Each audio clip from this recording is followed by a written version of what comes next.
Hi guys and girls, I'm Obsidian Ant and welcome to 3302. This is where I take a look at the news and happenings in and around Elite Dangerous. Today we're going to take a look at the opening of pre-orders for the Oculus Rift, its price and the problems Frontier have with currently offering continued support for it. We're also going to take a look at the Barnacles and their alien association, as well as faces for missions.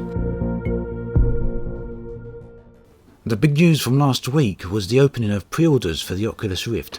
Of course, this isn't directly related to Elite, however Frontier have been massive supporters of virtual reality, and Elite is in many ways been at the forefront of VR supported games.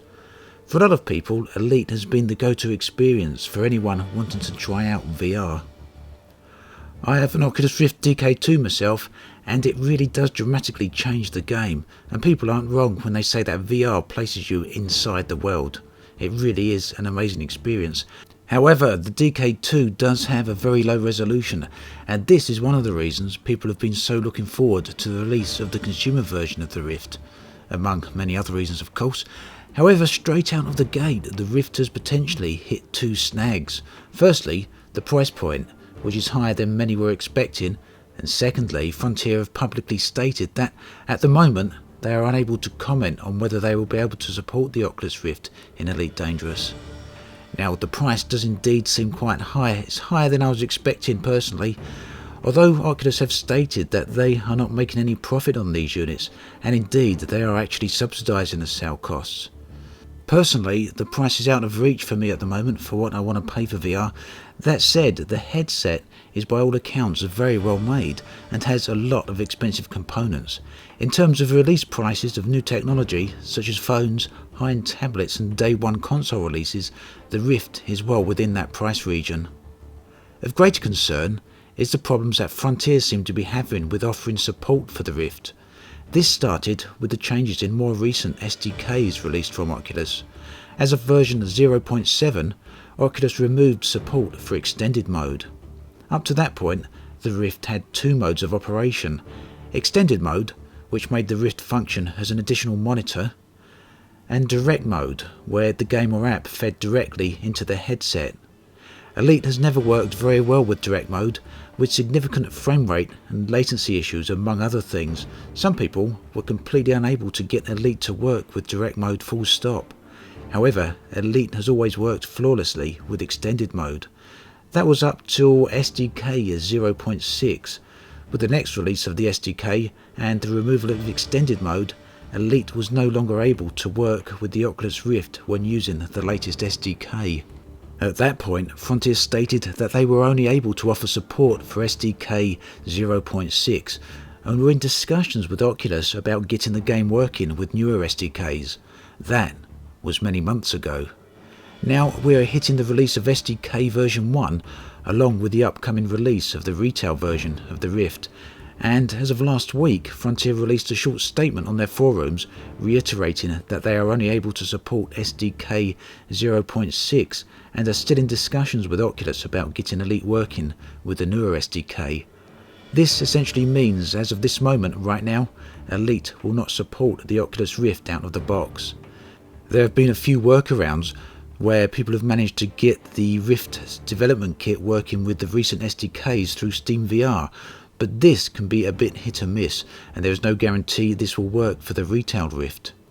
As Frontier's statement only talked about support for the SDK, when asked for clarification on their statement to confirm whether or not they were about to support the retail Rift, Frontier said that they were unable to say. It would appear then that there are significant issues here, and although Frontier have stated they are committed to VR and want to support all popular forms of it, it would seem there is something they are unable or unwilling to publicly comment on.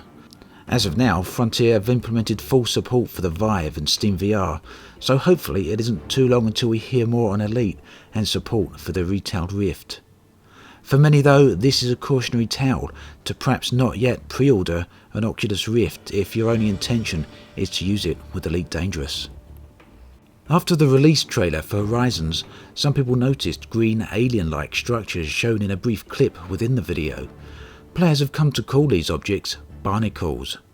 Recently, Frontier have confirmed that these objects are indeed in the game, although no one has yet found them.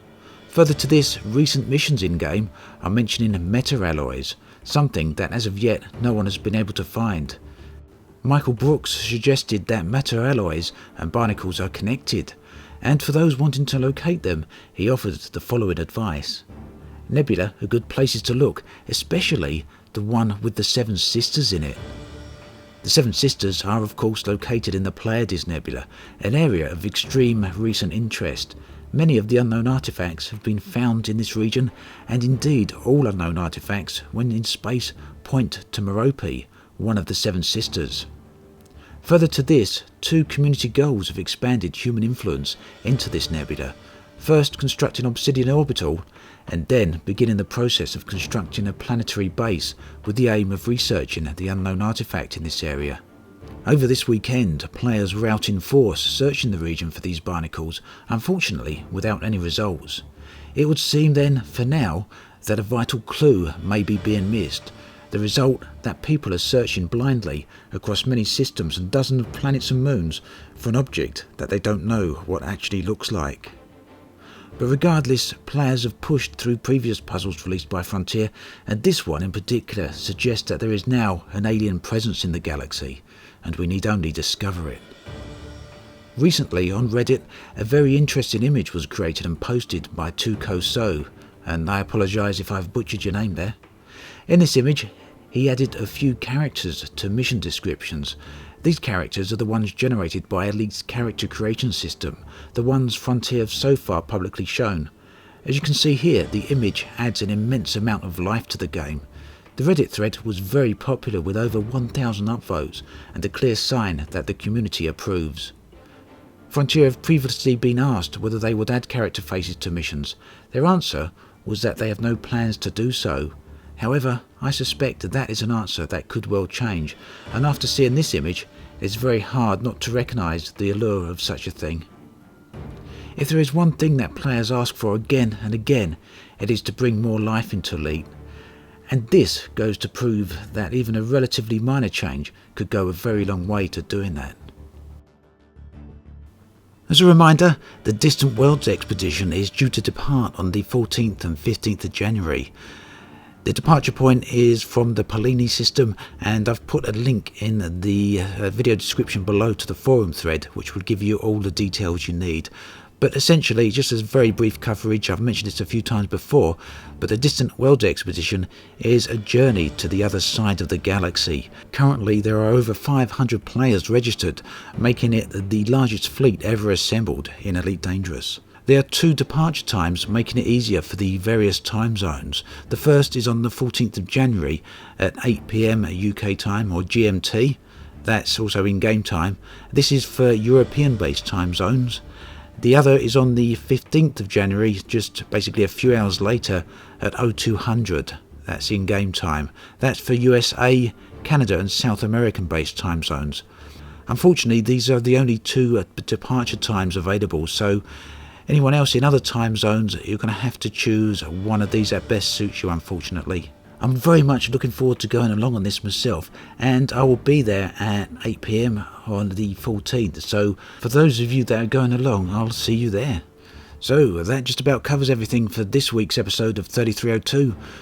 As always, thanks for watching, and I'll catch you guys and girls next time. Hi guys and girls, I'm Obsidian Ant, and welcome to Exploring Elite Dangerous episode 40. Currently I'm en route to a bunch of nebula on the eastern rim of the galactic core, but I've got about 4,000 to 5,000 light years left to go, so I've decided to stop off at a few planets along the way. A few of them have got some rather nice and interesting looking features on, in particular some spectacular mountain ranges.